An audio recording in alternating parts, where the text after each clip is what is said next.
You're listening to 89.1 WIDR FM. This is WIDR Tales featuring Conray's Juju in Midyard, Zeroic Beginnings. Scribe's note: this tale was compiled by the Grand Historian Scribe through various found accounts, journals, and notes for the disbursement to inter- and outer dimensional realms through the Artemis Academy's Share Act. All audio was translated to best fit the listener's mother tongue to the best of the scribe's ability. Chapter 3. Something's Cooking. The sun was riding high above the city of Concert as Bimple looked to the skyline. The sun's golden rays were cascading off the top of the main castle that housed the king. It was a monument of the king's wealth, but, for some reason, just seeing the way the light interacted and played with the brickwork seemed soothing. For Bimple, it perhaps was one of the more calming parts of his day.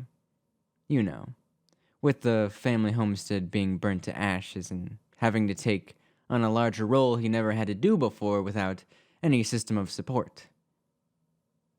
That part of the day. The calm soon subsided as Bimple recalled again what his task was.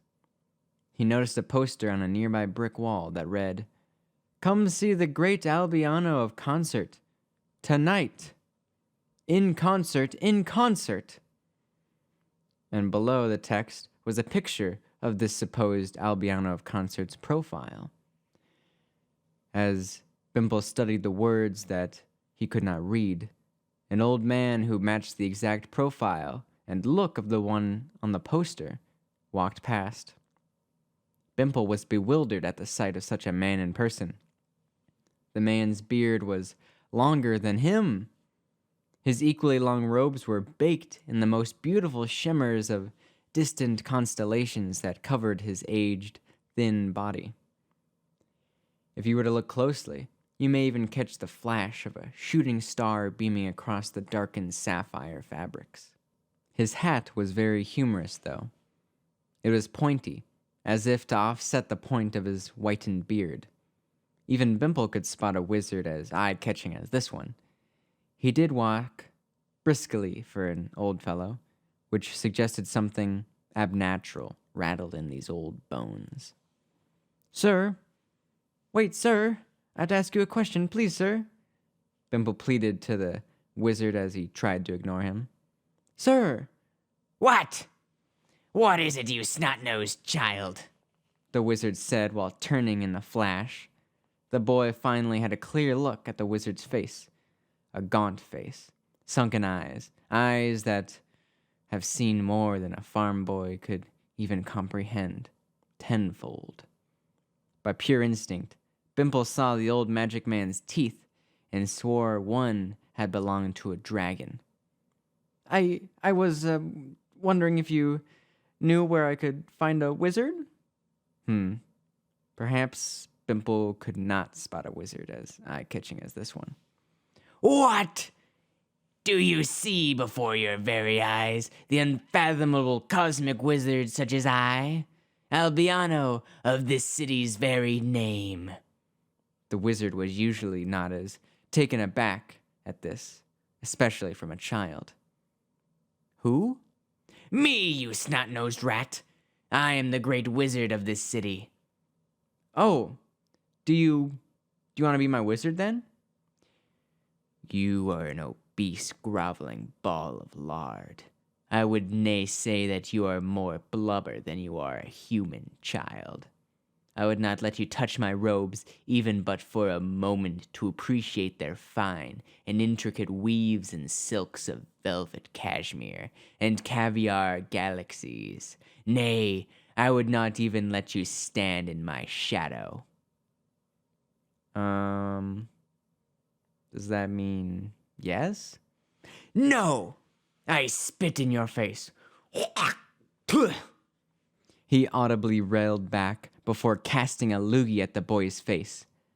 This spell of spittle had the wild effect of causing water to fall from the eyes of Bimple, with snot falling from his nose in conjunction.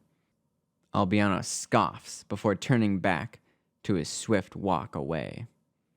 People on the street are quick to avoid Bimple at all costs and hurriedly walk around him as his continuous excretion of emotion occurred. Soon enough, the streets entirely clear out as the sun begins setting on concert. As the darkness envelops, tall lanterns following the streets of the city flicker on, all in an instant.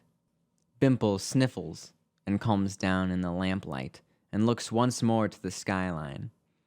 There are bright beams and distant booms of cheer, in answer to the emptied roads and brisk old men. The boy waddles over to a notice board filled with flyers, advertisements, and Lost Frog posters. Maybe one of these papers with random symbols on them can help, he says, still emotional after his traumatic clash, but probably the preferred result after angering a city wizard. One flyer catches the boy's eyes with glowing text. Romero's magical cooking lessons, it states as it flaps around before an image of a tall man with luscious locks and a chef's hat on the paper begins to talk. Hey kid, you want some magical cooking lessons? You look like you love food. Who doesn't? It said in a cheery, mercantile manner. Huh? A talking paper thing? Bimble questioned as he looked behind the board to see if someone was behind it talking. That's right. Cooking lessons. Just take this flyer down, crumple it up into a ball, and step on it a lot. And boom! I'll appear right before your eyes. Would you want to be my wizard? Bimple asked while flinching, still shaken from his last encounter. If you're saying anything to me right now, I can't hear you. I'm just a magical drawing and cannot answer any plot-defining questions for you at this moment. Okay. Bimble took the paper off the board. There you go. Now just... Bimble would then crumple it up and throw the papered advert on the ground. Ah! The pain! Oh, God! I didn't think being a magical construct on paper would hurt this bad. Ah! Bimble stomped on the paper for a while, as its papered body tore and ached. The flyer continued growing in repeated pain until, poof! In a cloud of smoke, Romero hopped out, in the flesh. All right, what's happening here? I was in the middle of a very important beauty sleep that I began at 3 o'clock, Romero said while dusting his robes off.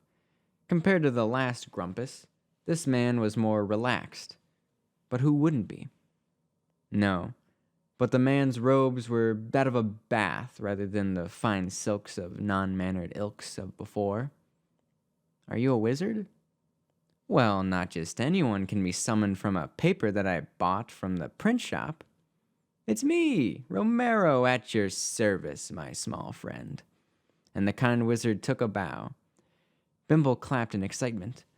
Oh, I've been looking for a wizard all day. Found me.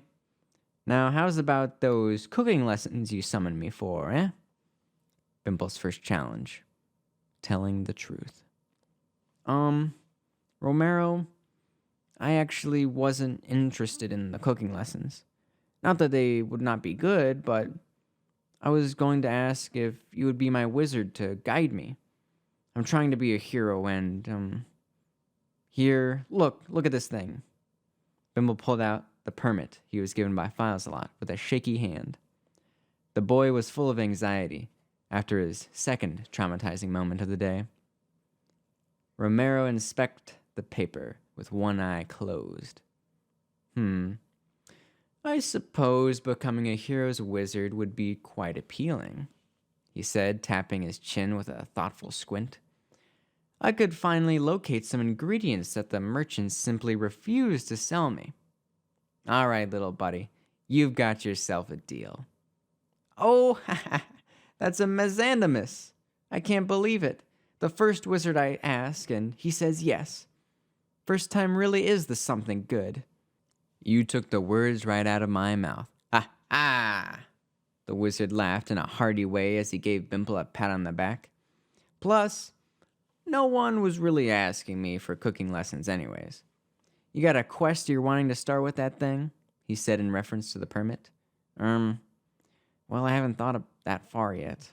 Hey, no problem, kid. I know just the place to head to find us a quest. Really? Where? The local ale tavern, of course. Those drunkards are always getting into fights, brawls, bashing each other's heads with bottles or rocks, falling asleep on the tables. They practically live there. Which is why they need people to go on quests for them, so they don't have to leave the tavern. That sounds exciting, but, Romero, I've never been to a tavern before. Auntie always said that they were full of no-good ruffian scruffs, although she always said it with different words, and was talking about my Uncle Reggie. Just stick with me, kid. Worst they'll do is sing you a bar shanty. They only fight other drunk people. Romero then spoke in a hushed tone. It's a part of the tavern code for fair brawls, he said while returning to his normal cadence. Say, what was your name again, little buddy? Bimple. Carter M. Bimple, he said, smiling from cheek to cheek. Well, Bimple, let's head out. And off the two went, the hero and his wizard, Bimple and Romero. Little did they know that this happenstance bond would have more than just a simple preliminary quest tied to it. The sands of fate, the collidation of good and evil, life and death. But I'm getting ahead of myself here. All of that comes in due time, as it does for us all. For this night, however, they walked to the tavern, and that was that. The two had arrived at the tavern, and they could hear the commotion going on beyond its doors. Or maybe it was the smell they noticed first. One of the street lamps had flickered over brightly for a moment, flashing the aged and crooked sign that protruded from the establishment. It read, The Bee and Stone. The Bee and Stone Tavern had been around for nearly 40 years, and was the #1 location in concert for dwarf patronage. It was also the #1 location for one of the best meads in all of Midyard. The place had a weight to it. It had an aura of camaraderie. Unlike many other places, even if there were patrons throwing punches at each other, it was more like a brotherhood that kept each other on their toes. Maybe all of this was due to the mead, but I would wager it was more on the tavern keeper, Bethany Rockhand, half dwarf, half elf. You would be a fool to think that being a mixed blood is a negation against one's character. Miss Rockhand was one of the best business owners this side of the class divide, and she had a respect she had earned in the lower parts of the city that made her someone you did not want to mess with. Yeah, so you're gonna mess around with the tavern keeper over there, all right, Bimple? I gotta poof back to my place and grab some of my belongings and coin before we head out on an adventure. I'm gonna be here alone? Like I said, worst they're gonna do is sing shanties with you. The tavern keeper, Beth, he'd say with a directional point towards the front of the bar, she wouldn't let any harm come to your cheek. Okay, Bimple said while he still wasn't entirely convinced. Here, just take one of my flyers. If something goes wrong, and nothing will go wrong, just crumple up one of these again and I'll be brought over to help you out. Don't use it though if it's not important. The print shop is squeezing me dry of coin with these things, and I didn't major in print magica, nor tourism, so it is what it is. All right, Romero, I trust you. I'll go see what's up with the tavern lady. Romero smiled. That's the spirit. See you real soon, buddy, promise. And with Romero's goodbye, he took out a piece of banana bread from his pocket that was wrapped in a towel akin to paper. With one bite, his body was quite horrifically wrapped around itself and imploded into the piece of banana bread. It was like if a giant had put a straw on him and sucked with all the power in his lungs to get Romero through the straw. Food-based horrors beyond our comprehension aside, Bimple made his way towards the tavern keeper. He would peer over at the various loud tables of patrons, but each table and group was more demanding of his attention than the last. One table, each person was taking a shot of bright orange liquid before breathing flames. Another, a bodybuilding shirtless dwarf, was arm wrestling an entity covered in heavy plate armor that had gears turning on its back. But then, there was the table of hooded cultists that happened to be the only quiet table in the establishment.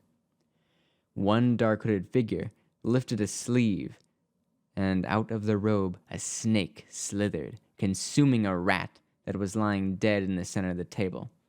It slithered back, and the cultist burped. "Hey, kid, you a little young to be in a mead tavern, don't you think?" A voice came from above in a smooth tone. Bimple didn't realize he already walked all the way to the bar counter and was confused where the voice was coming from. He looked around to see who was talking before looking up. It was the incredibly tall, towering tavern keeper above him that spoke. She had a white name tag stitched to her slightly stained leather apron that read, "Bethany," in blue stitching. Her hair was curly and colored like whiskey. Her skin was freckled and pale, but also aged like fine wine, if wine was known to be freckled and pale. Bimple didn't even think he could make out her face. Their heights were in such a contrast between each other. "Oh, it's all right, tavern lady. My friend Romero told me you'd make no harm hit my cheeks," Bimple said with his typical innocent cheer.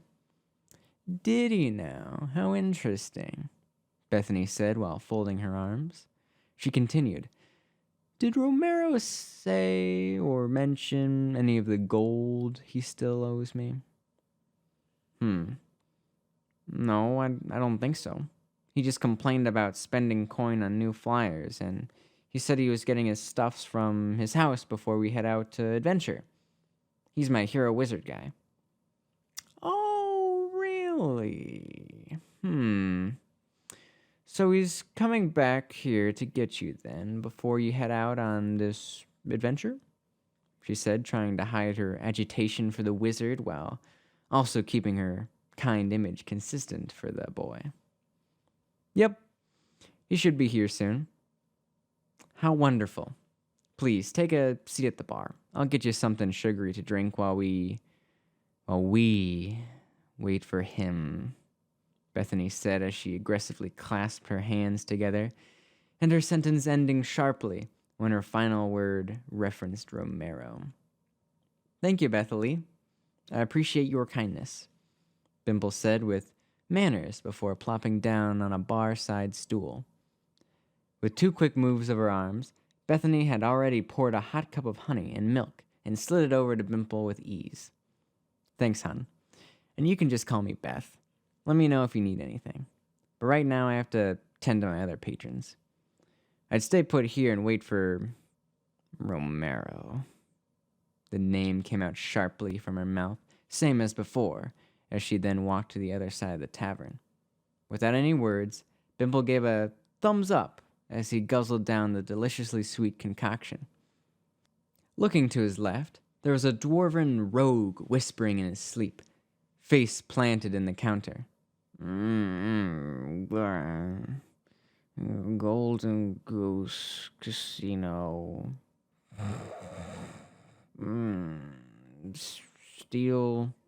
Steal ancient artifacts. Doll of power. Coin. Sweet golden coin." Ancient artifact. Doll at the Golden Goose Casino. Bimple takes a sip from his warm milk drink. Sweet golden coin?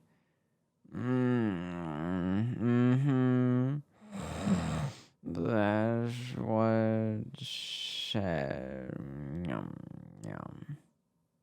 The leather-clad dwarf confirmed as drool pooled around his bearded dewlap. Hey, Bimple, how's it going? I see you got yourself your first tavern drink. Whoa now, Romero said as he gave Bimple a pat on the back and sat to his right. Hello. Beth gave me this drink. She's so nice and tall. Ah, isn't she?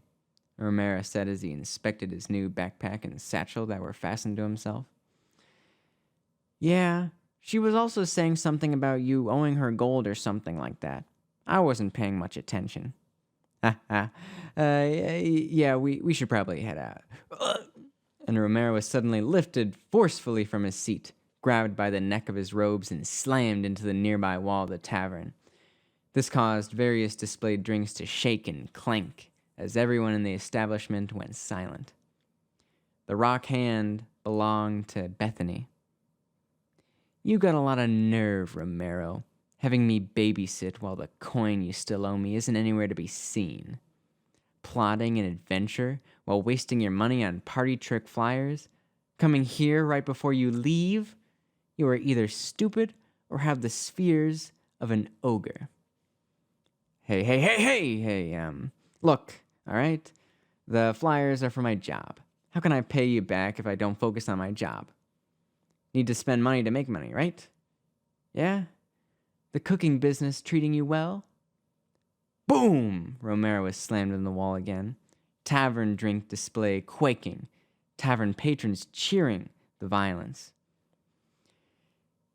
Your cooking job related to you skipping town too?